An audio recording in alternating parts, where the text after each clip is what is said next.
Кутмандуу таңыңыздар менен замананы көрүп жатасыздар. Экинчи таңкы мейман түрмөгүбүздө биз ушул жашыл экономика тууралуу сөз кылууну туура көрдүк. Негизи эле адамдардын бакубаттуулугунун бирден бир негизги себептеринин бири бул ушул жашыл экономиканы өнүктүрүү болуп саналат экен. Келген меймандарыбызды жакындан тааныштырып өтөлү. Туура айтасыз, студияга келген инженер, жашыл технологиялар боюнча эксперт Жаныбек Кулумбетов мырза жана жашыл экономика боюнча эксперт Камбаров Илгиз мырза студиябызга конок катары келип отурушат. Нургуз айткандай, Кыргызстанда жашыл технологияларды киргизүү тажрыйбасы кандай жолго коюлду? Эл аралык деңгээлде биздин өзүбүздүн баягы иш тажрыйбаларыбыз кылган иштерибиздин акыбаты кандай болуп атат? Бул тууралуу сөз кылалы. Кутман таңыңыздар менен. Кош келиңиз. Саламатсыздар. Сөз баштан болсун анда. Ооба. Бүгүнкү күндө бир эле Кыргызстанда эмес, бүткүл дүйнөнү ойлонтуп аткан чоң проблема бар. Бул айлана чөйрөгө келтирип аткан зыян. Эгерде жашоо тиричиликти туура эмес багытта алып барчу болсок, жана парниковый газдын эффекти көтөрүлүшү мүмкүн. Ал эми 2 градусдан өткөн убакта жашоо турмуш жер бетинде бузулушу мүмкүн деген чоң божомол бар да. Ошол багытта бардык эле өлкөлөр иштеп атат. Анан өзгөчө Кыргызстанда бул багытта айлана чөйрөгө зыянды азайтуу, жашыл технология же жашыл экономика деген эки ооз сөз менен айта турган болсок, айлана чөйрөгө зыянды келтирбей жашоо тиричиликти уюштуруу деп айтсак болот да.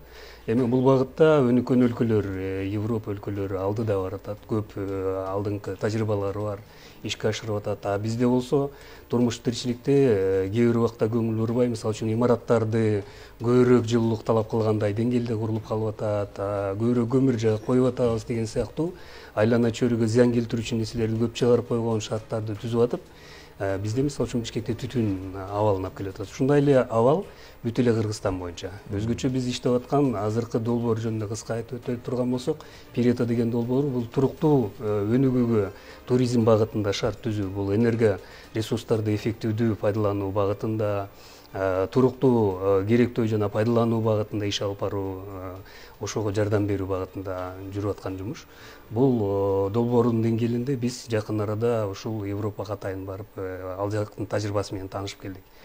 Буга чейин биз өзүбүздүн деңгээлде Кыргызстанда ушул эле нерсени региондордо кантип ишке ашырса болот, биздин адистерди даярдап, 10дон ашык адисибиз Кыргызстан боюнча ушул туризм багытында иштеп аткан объектилерде консультация берип, ушул багытта кандай жакшыртуу иштерин аткарса болот, ушундай иштерди алып баратабыз да. Альтернатива болсо жанагы жашыл экономикага болсо жашыл технологиялар аркылуу ишке ашырылат да. Бул биринчи жылуулоо аркылуу, комплекстүү жылуулоо, же энергияны азыраак пайдаланган жанагы жабдууларды пайдалануу, альтернативдүү жана күндүн, суудун, шамалдын жардамын пайдалануу сыяктуу жолдорда. зыяндуулугу азайат да туура. Ооба, сөзсүз түрдө анын айлана чөйрөгө зыяны жок. Сырттын тажрыйбасы жакшы, альтернатива деген менен, бирок эл да даяр болуш керек, биздин мамлекет даяр болуш керек.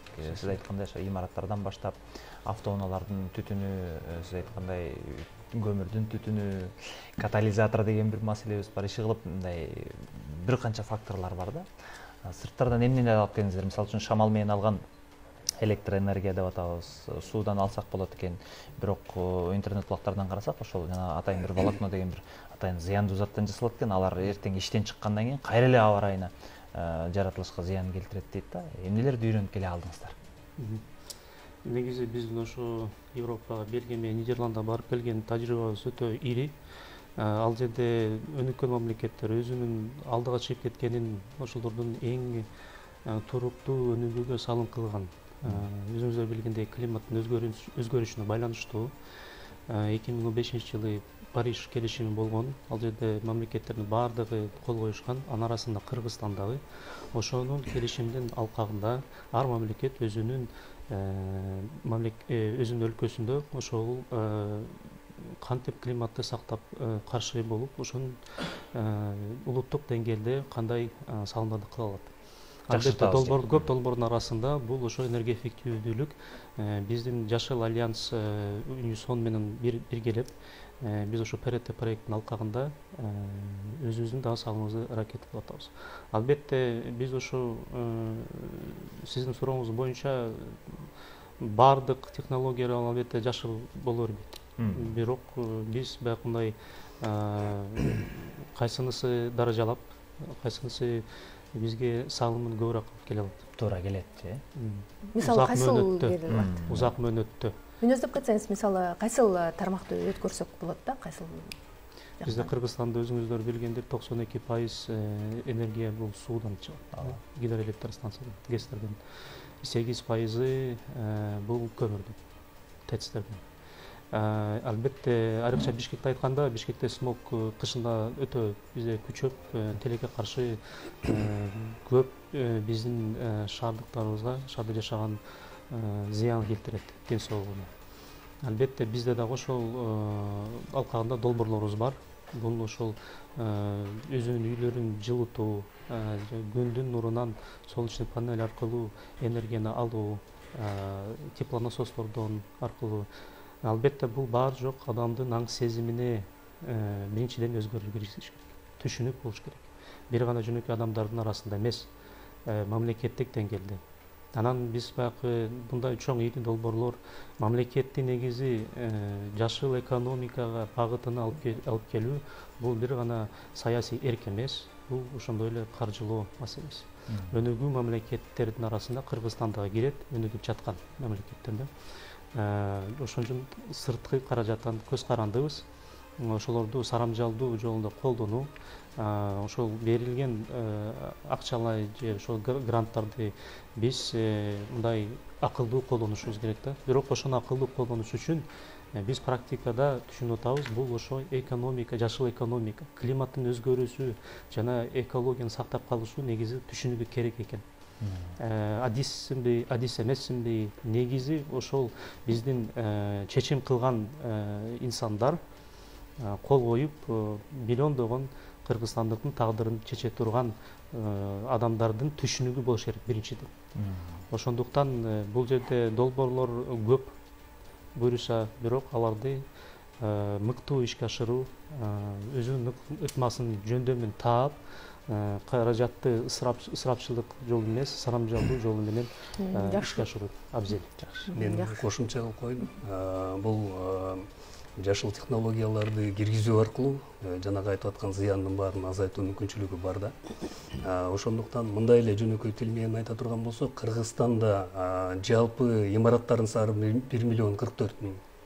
Анын ичинде 10,000ден ашык имарат бар. Бул общественный же болбосо жанагы биздин офистер, жанагы мекемелер, больницалар, мамлекет тарабында. Андан башка жылына 10,000ден ашык имарат курулат да. Эгерде ошол имараттардын баардыгы эле туура курулуп, азыраак энергияны пайдаланып, азыраак жылуулук энергиясын пайдалануу аркылуу эле жанагы энергияны туура пайдалануу, ошол эле убакта айлана чөйрөгө зыян келтирүүнү азайтып коюу мүмкүнчүлүгү бар да. Бул жаңы технологиялар менен ишке ашат.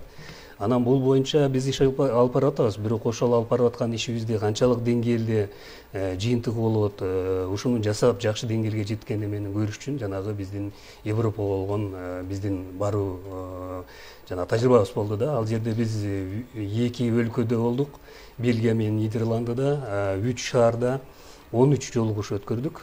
Жолугушуулардын деңгээли жөнөкөй бизнес алып барып аткан мекемелер менен, жөнөкөй кишилер менен, мамлекеттик деңгээлде, шаардык деңгээлде, регионалдык жетекчилер менен, ушул туризмди ишке алып барып аткан ассоциациялар, ошол бир эле өзүнүн өлкөсүндө эмес, бүткүл дүйнө жүзү боюнча иш алып барып аткан мекемелер менен жолуктук да.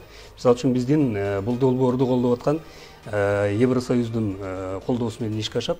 Евросоюздун офисинде биз 2-3 жолугуш өткөрдүк. Ал жерде дүйнөлүк деңгээлде кандай жумуш алып барса болот, биздин баягы борбордук Азияга кандай багыттарда иш алып барса болот, ошол багыттарда жолугушуу менен өзүбүз көрүп, ордунан таанышып, кандай деңгээлде иштери алып барылып атат. Мисалы үчүн бир эле жөнөкөй мисалды айта турган болсок, жакан эле бир шаарда үйлөрдүн үстүндөгү крышага кадимкидей фермерлер өстүргөн сыяктуу багдаракты өстүрүп алып, ошол жерден бадыраң өстүрөт экен, жанагы малина, клубника өстүрүп алып, элдер, шаардын элдери өздөрү келип катышып ошону көрүп пайда көрүп атат да. Бул деген сөздү баягы жерди зыян келтирбестен ошо крышаны пайдалануу деңгээлине жетиптир дегенди айтсак болот да. Ошол убакта кээ бир шаарларда болдук, шаардын жетекчилери жөнөкөй бизнесмендер менен чогуу кызматташуу аркылуу туруктуу деңгээлде өнүгүүгө кантип шарт түзөбүз, кантип ошол кишилерге жардам берели, мамлекеттик деңгээлде шаардан кандай жардам берсе болот, Анан азыркы убакта бизде мисалы үчүн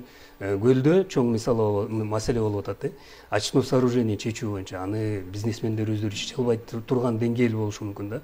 Эгерде мамлекет ал жерде жардам берсе, же кошумча сырттан келген жардамга шарт түзө турган болсо, же болбосо дагы бир башка мүмкүнчүлүктөрдү пайдалана турган болсок, бул маселени чечүүнүн жолдору бар да. Биз ошол жолдорду, үлгүлөрдү Европадан көрүп келдик да.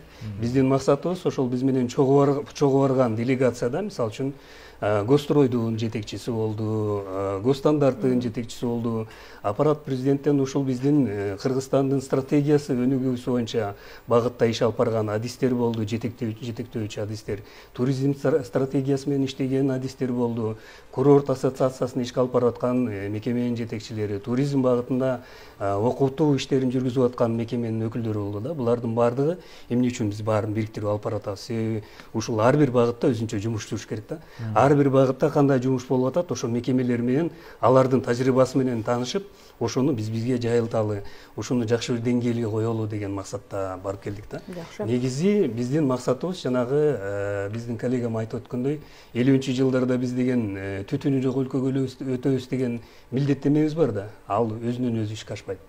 Ал үчүн сөзсүз түрдө ар бир мекеме, ар бир жанагы багыт өзүнүн иштерин алып барыш керек. Жанагы катализатор деген эмес, бүт баардык маселе чечилиш керек да бул жердечи. Түтүн чыкпаган деңгээлде ТЭЦ иштеш керек. Жаратылыштан болгон ресурстун баардыгын пайдаланып энергия алышыбыз керек. Ошол эле убакта зыянды чыгарбагандай деңгээлге жеткиришибиз керек да. Муну жасаш үчүн аябай чоң жумуш керек. Туура айтат менин коллегам. Биринчи мезгилде элдин аң сезимин өзгөртүшүбүз керек. Маданиятыбызды өзгөртүшүбүз керек. Көз карашыбызды өзгөртүшүбүз керек. Жөнөкөй кишиден баштап бизнестин уюштуруучуларынан баштап мамлекеттик деңгээлге чейин стратегиябыз болуш керек да.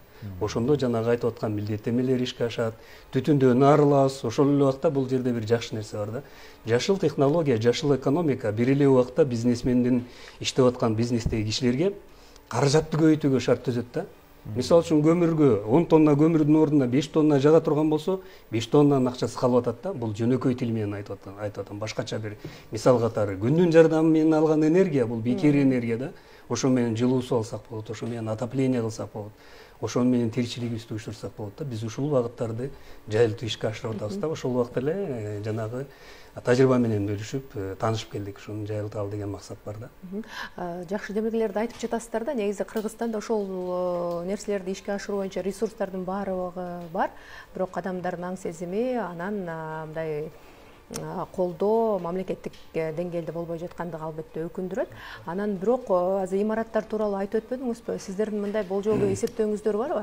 Азыр Борбор Кагаз Бишкек шаарында көптөгөн имараттар курулуп жатат. Ошол 11-10 кабаттуу үйдү ошол жакшыл технологиялардын баягы камсыздоо иретинде ошондой форматка өткөрүүгө канча каражат талап кылынат?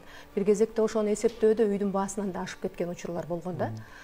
Бул жерде эки тарабы бар. Бизде курулган имараттар бир 70-жылдарга чейин курулган. Ал убакта курулуштун тартиптери, талаптары башка болчу. Ресурстар бекер болчу, арзан болчу. Андан кийин курулгандар бар. Мен бул жерде жөнөкөйрөөк тил менен айта турган болсок, мунун баардыгы жанагы мыйзамдын деңгээлинде жолго коюлат. Бизде имараттардын натыйжалуулугу жөнүндө мыйзам бар, ошонун бир автору Unison Group болуп эсептелет. Бул Европалык директиванын негизинде курулган СНГ деңгээлинде жакшы мыйзамдардын бири да. Бул мыйзам боюнча Кыргызстанда 10 миңден ашык жылына здание курулат, имарат курулат.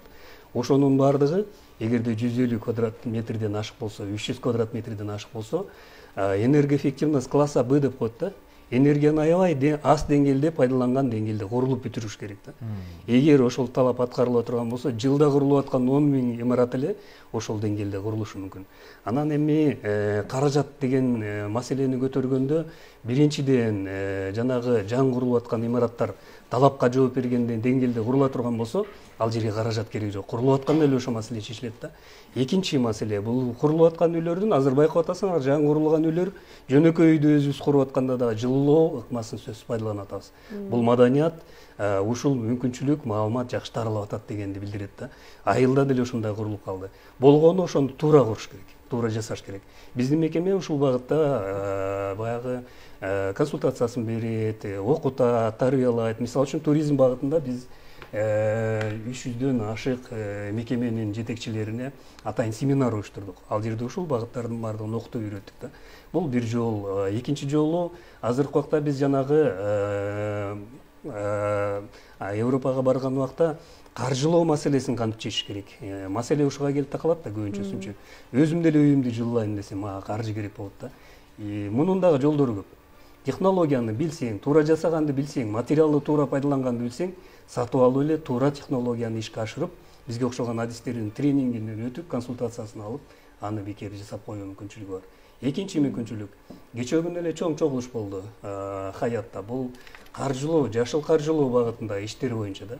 Ал жерде болсо азыркы убактагы каражаттарды жеңил алуу мүмкүнчүлүгү. Эгерде үйүңөрдү жылуулай турган болсоң, энергия эффективдүү деңгээлге жеткире турган болсоң, азыр жашыл каржылоо мүмкүнчүлүгү бар. Мисалы үчүн бизде Кирсев деген программа иштеп атат. Көп жылдан бери иштеп келет. 100 000 сом алып туруп үйүңдү жылууласаң, 20 000 сом грант түрүндө кайтарылып берилчү. Азыр бир аз процедурасы өзгөрүшү мүмкүн.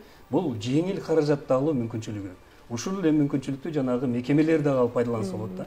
Анан үчүнчү дагы бир мүмкүнчүлүк, бул жерде коллегам айтып өттү. Ушул нерсени ишке ашырып, жакшы деңгээлде иш алып барып аткан мекемелерди башкаларга үлгү катары көрсөтүш үчүн, ошого аракет кылсын деген деңгээлде биз эко сертификация деген дагы бир мүмкүнчүлүк берип атабыз да. Ошону жакшы деңгээлде ишке алып барып аткан Чыңгыздын мекемеси ушундай да жакшы деңгээлде иш алып барып атат, айлана чөйрөгө зыянды аз келтирди, каражатты жакшылап атат деп үлгү көрсөтүп таратсак деген оюбуз бар да. Бул Элгистердин мекемеси ушул багытта иш алып барат да. Бул ушундай багытта комплекстүү иш алып барсак, бул маселе чечилет. Элгиз агабыз айткандай, акча тапканча эсеп тап дейт го. Баары каражатты үнөмдүү, орду менен сарамжалдуу колдонуу менен анан эң негизгisi элдин аң сезимине киргизүү абзел го дейм. Себеп сиздердин аракетиңиздер менен бул ишти ишке ашыруу көзүбүз жетип турат, эми кыйыныраак. Анан мындай бир 5 жылдык план дейбиз, 10 жылдык план дейбиз, алдыга кадам, артка бир кадам таштасаң да, бирок алдыга 2 кадам ташташ керек. Ушундай. Көч бара-бара түзүлөт. Буюрса. Урматтуу телекөрүүчүлөр, сиздер Улуттук канал Таңкы Замана студиясын көрүп жатасыздар. Программабызды улантабыз.